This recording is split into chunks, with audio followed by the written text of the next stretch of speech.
The Final One Standing by William Hill on Off the Ball.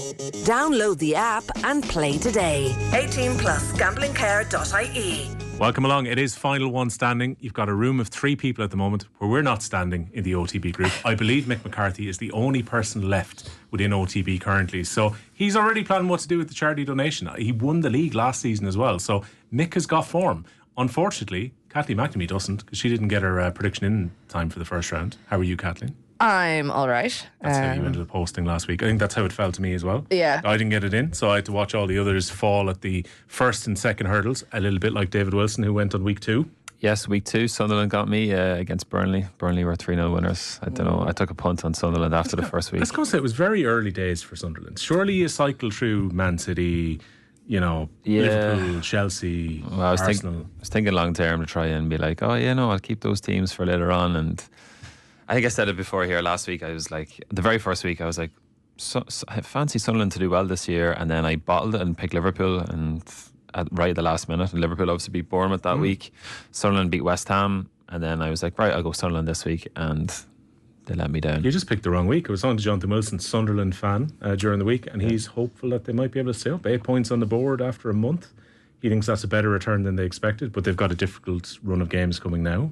Yeah. I'm surprised you went for them. Was your tactic at the time, let's go for whoever Burnley are playing? Yes, it was, because I thought Burnley were going to be falling like a stone. They've proved me wrong, though. But Sunderland did spend like 130 or 40 million. They're like the 6th or 7th highest spend in the Premier League ahead of the transfer window closing. So they have invested a lot of money. So I think it looks like the 3 promoted teams as well this season have been, or at least changing their style of play to try and compete with the teams that have more quality and to try and kind of be a bit more defensively solid rather than what we've seen the last couple of seasons. Change of play across the league this year. We've never had a Premier League season with fewer passes at this stage. We've had more long throws this season than ever before. Brentford right up there. We'll talk about their game at Manchester United. 24 long throws, Kathleen. They've already launched into the box under Keith Andrews in their first 5 games. What is the trend towards long throws this season? Back. Like, why is it coming back? It's an effective weapon. Both at Sunday League, Leinster Senior League level, and in the Premier League, it turns out. But it just seems strange that all of a sudden it's become like the fashionable thing to do. I think some of the analytical gurus have worked out that just getting the ball into the mixer, into the areas in front of the goal, kind of statistically you've more chance of scoring goals. Direct balls as well. I think like this generation of players, like I'm kind of would be towards the end, like I'm 28 now, so like where like you almost whispered that into the mic. You're like, I know, yeah, towards 30. I know, yeah, it's really bad. But I suppose like a lot of that generation of players kind of grew up in that Guardiola era where you kind of play from the back, and it's all like, especially if you're a defensive player, like it's really important. And I think these generation of players haven't maybe grown up in defending like long balls into the box, crosses, because the game had changed obviously when they were kind of learning the game. So I think that's maybe a reason why Arteta, Andrews and everyone else using long throws into the box again. So the trend that I think is going to change, Kathleen, is the teams will start to defend against this because they're going to now put time in at the training ground to do so. So Fulham last week against Brentford were good at neutralising it, and Marcus Silva was asked afterwards. He said they did sessions which were just about defending the second ball during the week. He said it was very difficult because they couldn't replicate the long throw, but they were replicating long balls and balls into the box continually, and they made an active effort. So I think if you're playing Arsenal, if you're playing Brentford, you need to actually give a bit of extra time to that in training. And I think it's no coincidence the team who are the worst at getting corners and long throws into the box, West Ham, are also the worst team at defending them. Yeah, no, it makes a lot of sense. I mean, I think Arsenal started this whole process of really focusing on set pieces a couple of seasons ago, so I'm not surprised that it's kind of elevated a little bit and changed over the last while, because teams did get very good at defending against the very specific set pieces that they had. I just find it funny because, like, when I think long throws, I just think of Megan Campbell and her world record, which is again very effective, but also when I think I see them as such a like last ditch attempt almost. Like, I don't think of them as like a proper piece of tactical skill that you should use. It's, you know, in the same way that teams are now starting to use it. So I think it's probably my own brain that I need to rewire a little bit. It's associated with the lower leagues. It's definitely associated with teams who come up, probably Tony Pulis, that type of stuff. The idea of just getting it in, having a Delap who can throw it long. Now I think a lot of teams are looking at it, and teams who've got a very expensive squad, like Arsenal, use it quite a bit. And Arsenal don't just launch it into the box. They do that Odegaard one as well, where he runs down the line and they throw it as far as they possibly can because you can't be offside. Arsenal midweek, by the way, little bit of history in their game in the EFL Cup. Any idea what it is? I've nicked this from the Athletics podcast, by the way. No, I did watch the game, but I don't know what It's the only game, I'll see if David can get it before I give it away, between two teams that are not from a geographical place. Correct, not named after a place. Port Vale and Arsenal. Yeah. Again, I think there's a total mystery as to why Port Vale are called Port Vale. It goes back to the days of yore. But obviously the area they're from is not a port and it's not Vale. Yeah. How do you even work something like that out? Not too many teams. There's only two of them in the entire football league in England who aren't named after a place. I suppose, that probably helps. So very unusual. Good win for Arsenal midweek in the EFL Cup. We'll talk about their game against Newcastle. I'd say it was a good win now. Which is a tricky game for them on Sunday. But we do have that game live this Sunday on Off the Ball as well. We're going to have Vinnie Perth alongside the returning Stephen Doyle this week on commentary. And we've got Richie McCormick and Brian Kerr are going to be watching Aston Villa against Fulham. Villa having won their first game of the season against Bologna this week in the Europa League. And Fulham coming off the back of their derby win against Brentford as well. So, it's a decent game week, David, all in all, before we bring Lee Phelps in. Yeah, the Aston Villa Fulham game, I've just been looking into that as well. And the last Fulham win over Aston Villa was a 3-0 win at Craven Cottage. And it was Stephen Gerrard's last game in charge of Villa. Wow. And the last Fulham win in Villa Park over Aston Villa was in 2014. It was back in April 2014. And the Fulham manager that day was a certain Felix Magath. It was his only away win as a Premier League manager for Fulham. Wow. Okay. A man who lives beside Fulham Stadium and a former Aston Villa boss, Martin O'Neill, is going to be on tomorrow's Off the Ball as well. He's chatting to John about his new book. So he's going to be here tomorrow, a man that lives in West London. But Lee Phelps is with us now to look forward to this week. Lee, how are you keeping? Yeah, really good, thank you. Looking forward to the weekend's football. After last weekend, it was tough call last weekend, but this one looks a little bit more. Oh, these are where the banana skins kick in, Lee. And we have two people here who aren't in final one standing in any of the groups that says they've been knocked out. So in the leagues that you're active in, are you still in any of them? Yes, I am. I'm in the. We've got a staff one at William Hill, and there are 29 people left in that, and I'm still in there as well, which I'm pretty surprised about, to be honest. But and I've got Manchester City left, so I've got Man City against Burnley is my pick. I mean, as a betting proposition, they're a very, very short price. Over 80% chance of winning this weekend, Man City, on our final one standing power rankings. So as a single, you wouldn't really want to be having that as a bet. But for final one standing, all you need is a win. So I'm happy to chuck them in there, Manchester City. I think lump away. So 10 visits that Burnley have had to the Etihad in recent years, they've lost all 10. And it's aggregate 40 goals to 3. Yeah, you've got Haaland, who's like obviously. I mean, I saw this amazing stat last week, bearing in mind what a great start to the season he's had. I saw this stat that said this is his worst start to a Premier League season. I was like, what?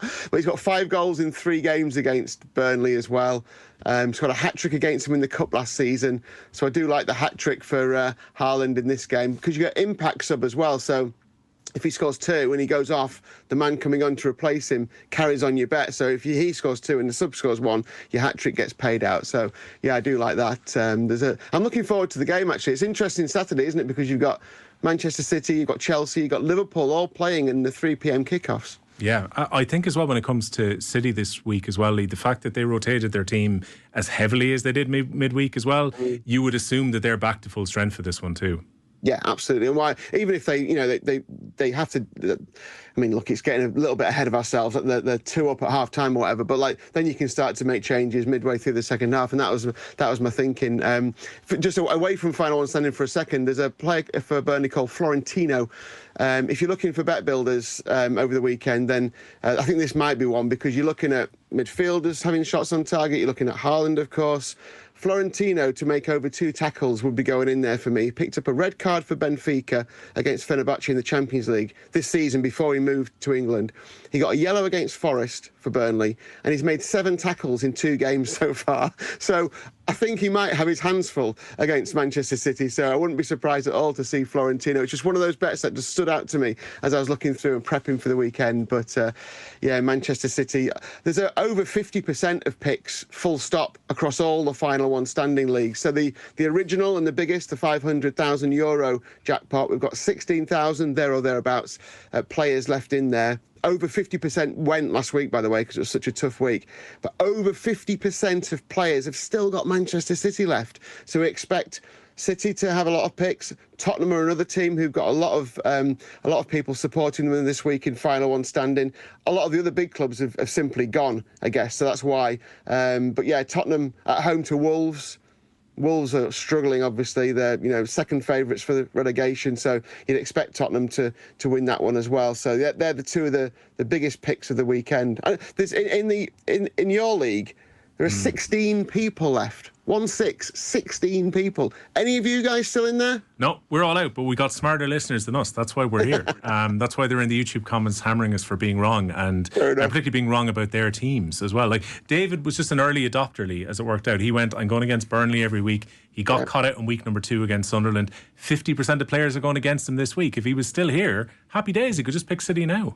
Yeah, absolutely. That would have been a very good tactic, apart from that early blip, I guess. Yeah, it's interesting, isn't it? Because we're trying to figure. You're looking at the journey through to this point, and some people have gone for the outsiders.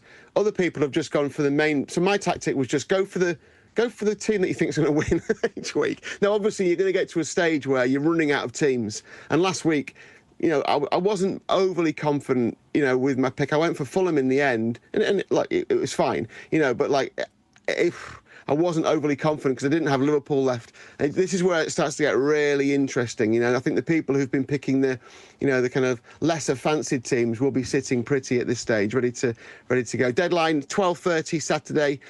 Make sure you get your picks in. And obviously, if you've been in a game before and you've been knocked out and you're sat there thinking, I wish I could play, there's a new jackpot every week, so you can get involved in that.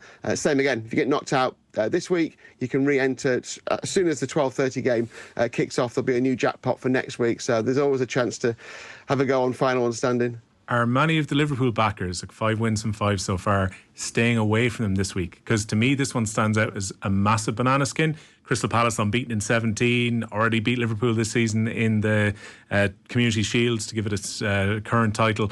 To me, this is one Sellers Park. If I was a backer in final one standing, this is the week I'd probably stay away from Liverpool. Yeah, and I think what's happened, there aren't that many picking them, but I think that's mainly because they've been picked now. I think I think that's what we're finding, is that a lot of players have gone for the big clubs already, so you're starting to really whittle it down. So the weekly percentage of people who've picked Liverpool, 0.3% in the €500,000 game, that is 0.3%. That's obviously a tiny number. Again, mainly because they've already been picked, and a lot picked them last week. A lot picked them against Burnley, you remember, a couple of weeks ago. So they're done. I think Liverpool are pretty much done from most players. I was looking down the list, by the way, and you say about Palace, one person in the €500,000 game has picked Palace. One person has picked Wolves. One person has picked West Ham. I mean, who's picking West Ham at Everton, by the way? And one person has picked Brighton. So it's interesting how, it's, like I said before, I think it's 24% have picked Tottenham, 57% have picked Manchester City. So if those, and 10% have picked Everton. So the vast majority of players are nailed the colours to the mast, and they're going Tottenham, Man City, Everton in that order. So if those three get through, we're pretty much as you were. If any one of those three slip up, then it could be really interesting. Prove me wrong on Monday if I am wrong on this, but if that was me, one of those backers, unless they're a fan of those teams, I would just have a side bet on one of them to win. Wolves away from home, West Ham away from home in the form they're in. Yeah. Don't do it in final one standing. Pick a team who are actually going to win, and then have your bet on the side.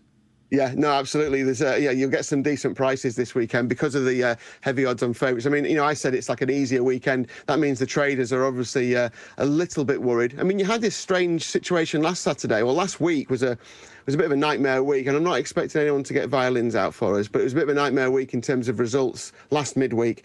Then you get to the weekend, and both teams to score landed in every single Premier League game, didn't it, on the Saturday? This week, I mean, with the likes of Aka Boost, and you've got some short price favourites in the Premier League on a 3 p.m. Saturday, I think the traders will be quite nervous about that. Going back to your point about Liverpool, I think Liverpool will get the job done. I think, Crystal Palace have had a great start to the season. They didn't beat Liverpool, remember, in the Community Shield. They drew with them.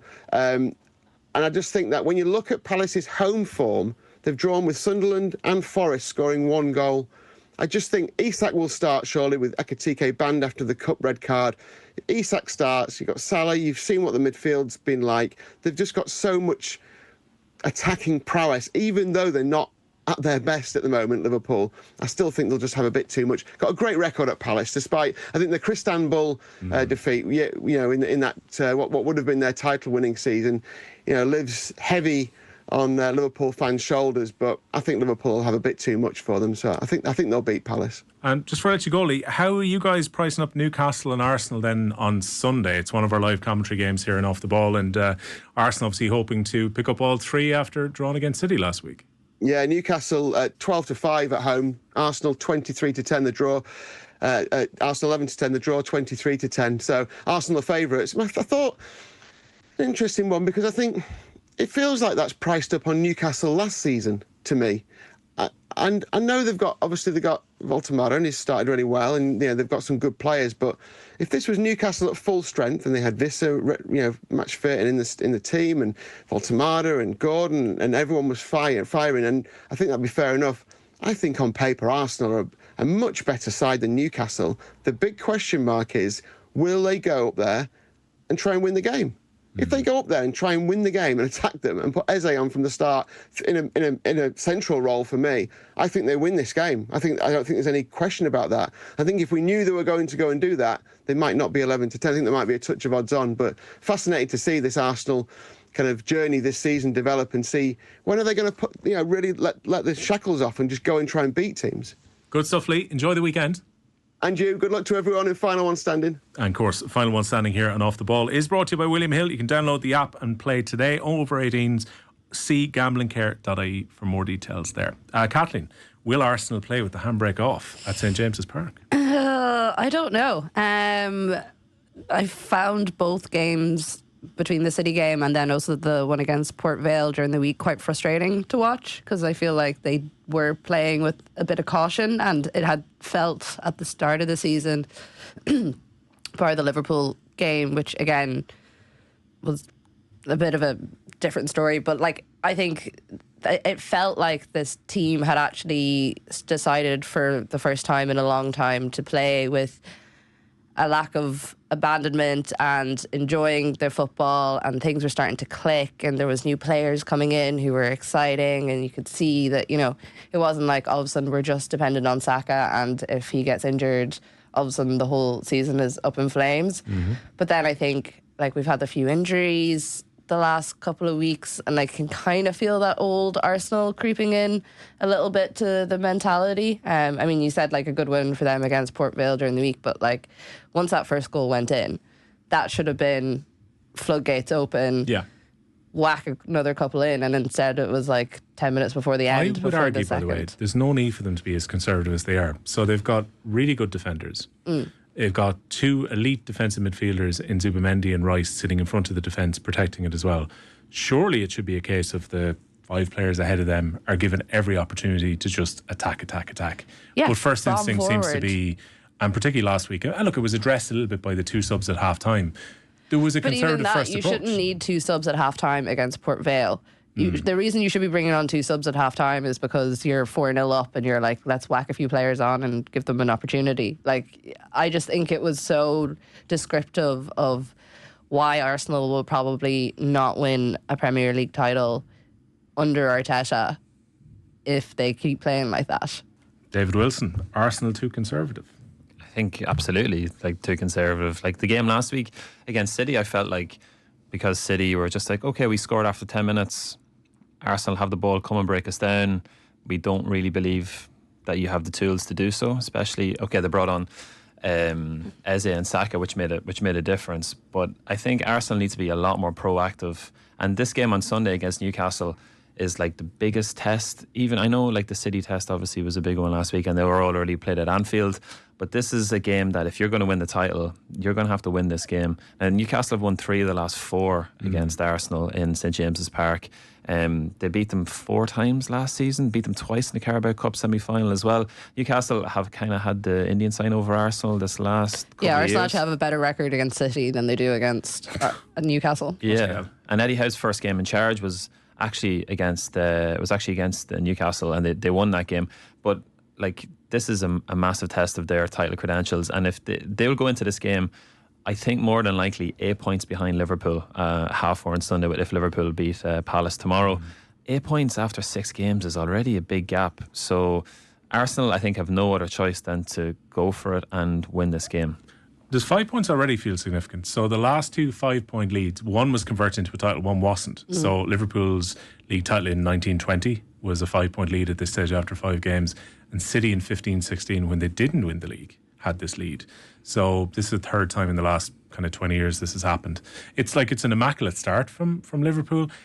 Does it put pressure on the teams who chase? Because some people were saying on the TV last week, it's too early to be looking at it. It has to be at least 6 or 7 games in before you even look at the table. But when Liverpool are a point accumulating machine, you can't afford to fall too far behind them.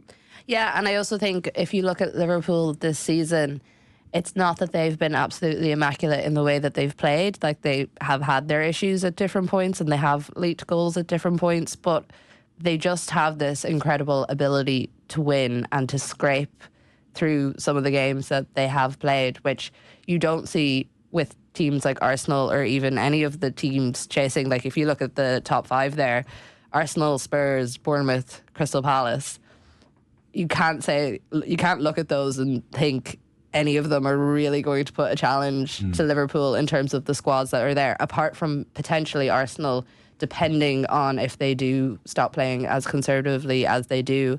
Obviously, Madueke now is out injured as well for I think it's like 6 to 8 weeks with the knee injury, which isn't great either. So I think at this stage, with the squads that are there, 5 points definitely is. It feels not insurmountable, but it's like getting close to insurmountable.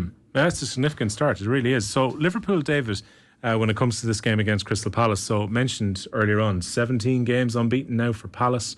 Really, really good. They play really well, I think, against the top teams as well. I do take the point about sometimes their home form can be perhaps a little bit more patchy than when they're away from home against big teams. But to me, this is one of the biggest tests that Liverpool have had all season. Yeah, I definitely would agree with that. Like, they're unbeaten in the last 11 Premier League matches. It's the longest ongoing run of any team in the Premier League. They're looking to go 12 top 5 games unbeaten for just the second time. They've done that between May and October 1990. That was a good Palace team. They finished third in the first division that year. Mateta is up front. He's got 29 and 55 games under Oliver Glasner. He will cause Liverpool problems. Liverpool have obviously Virgil van Dijk, obviously they have Joe Gomez in reserve, and they'll have Ibrahim Konate. But after the injury to Diego Leone during the week, and he's going to be out for a year, like, if something was to happen, if there was an injury or if there's a red card, like, Palace can really cause Liverpool problems tomorrow. Ismaila Sarr's got an excellent record. Now, he is a doubt for the game tomorrow. He has got an excellent record against Liverpool. And if anyone remembers the Liverpool season when they won the Premier League during COVID, or the COVID at the back end of that season, Ismaila Sarr scored a couple of goals for Watford that time, and they beat them 3-0. So Palace have lots of weapons that can really hurt Liverpool in Selhurst Park tomorrow. And I think, like, Adam Wharton is playing really well at the back of midfield. I think he could be one of the best kind of midfielders in the Premier League as well.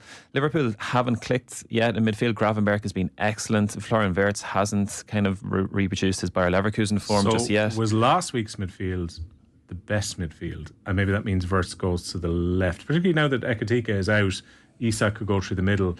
To me, it seems that they're more balanced when it's McAllister, Szoboszlai and Gravenberch, who started the season brilliantly, for them to be the middle three as opposed to trying to fit Wirtz in at the front of it. Yeah, I think that's the best midfield three that Liverpool have had since Fabinho, Wijnaldum and Henderson.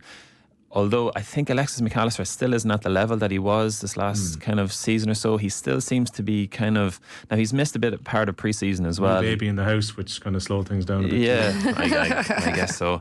It's interesting to see, like, he kind of has been used fleetingly, by Arne Slot so far. But I think like the worrying thing is, I think for Arsenal and for their other Premier League teams, is that Liverpool actually haven't found their groove yet. Yes, they're conceding a couple of goals, but the really worrying thing is that when they do click, when Ekitike comes back in, when Isak really finds his kind of rhythm in this new team, like they could romp this league title by Christmas, which is not the most exciting thing for me, but I think that could actually happen. As a neutral, I hope it doesn't. Ekitike's second yellow, utter stupidity. I would agree with Slot where he said, if this is the Champions League final, you beat 3 players and you bang it in the top corner, take your shirt off and take the yellow card, no problem.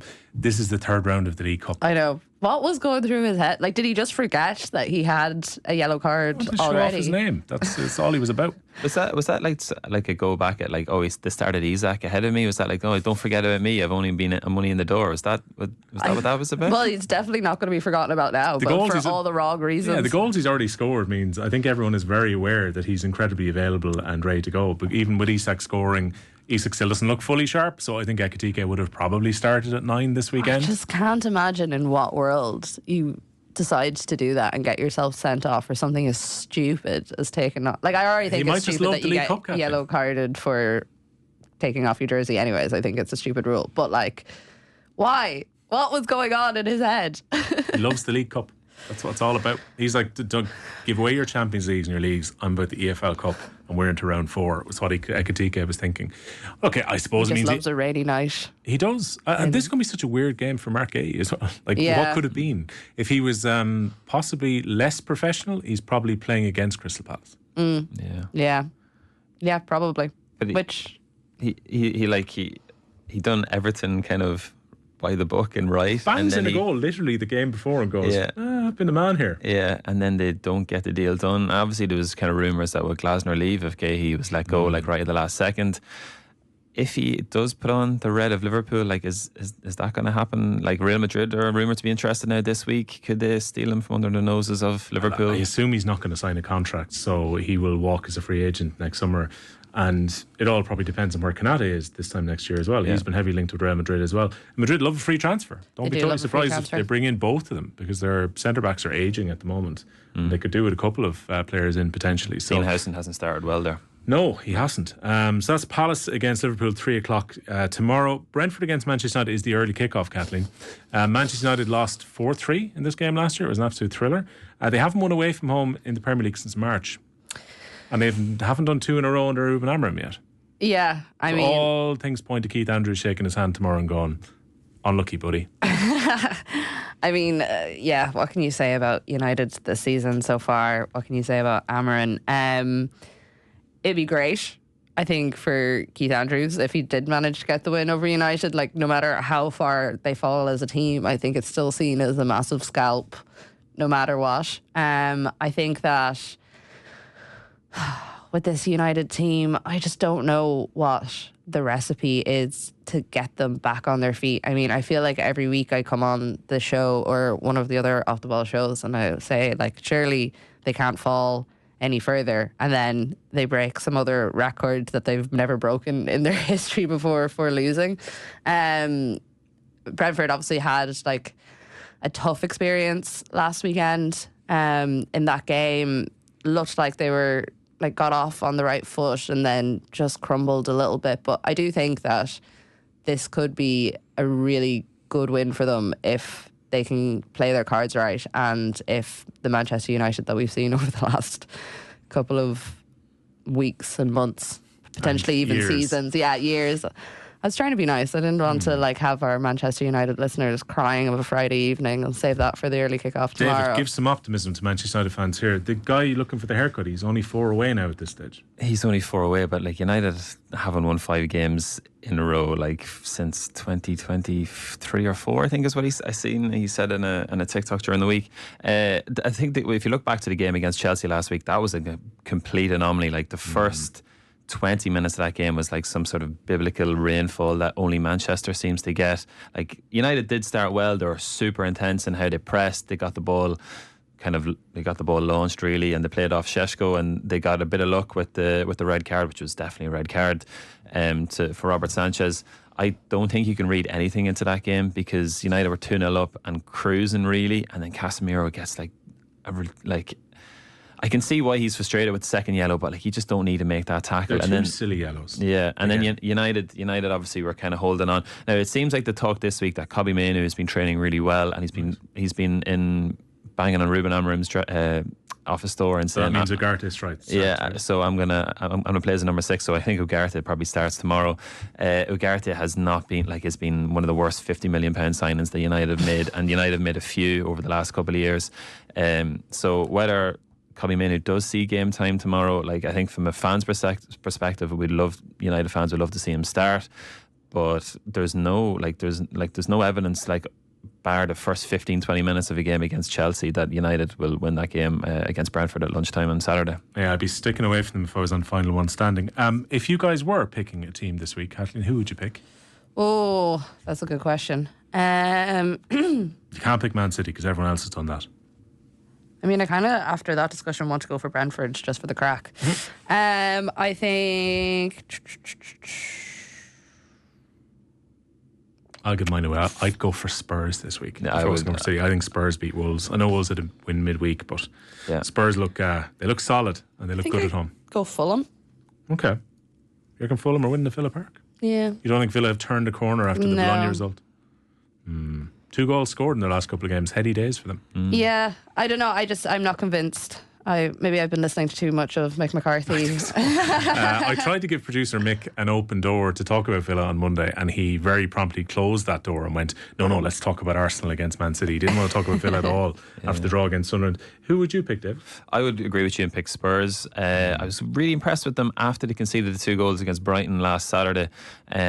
Quite interestingly, I was watching on Premier Sports, and they're showing clips of the warm-up and stuff, which I always think is quite an interesting thing to do, especially when you're at the games. But Spurs are warming up with defending set pieces, which isn't so common. But they were literally crossing balls into the box, like Romero and Van de Ven were all defending them, and they had the actual first team coaches and fitness staff and training staff or the opposition players against them. So that shows you how much kind of work that Thomas Frank and his coaching staff are putting on the training ground and even warm-ups before games. Spurs have been really impressive, and Mohamed Kudus I think has been one of the best players, one of the best signings in the Premier League in the first 5 games so far.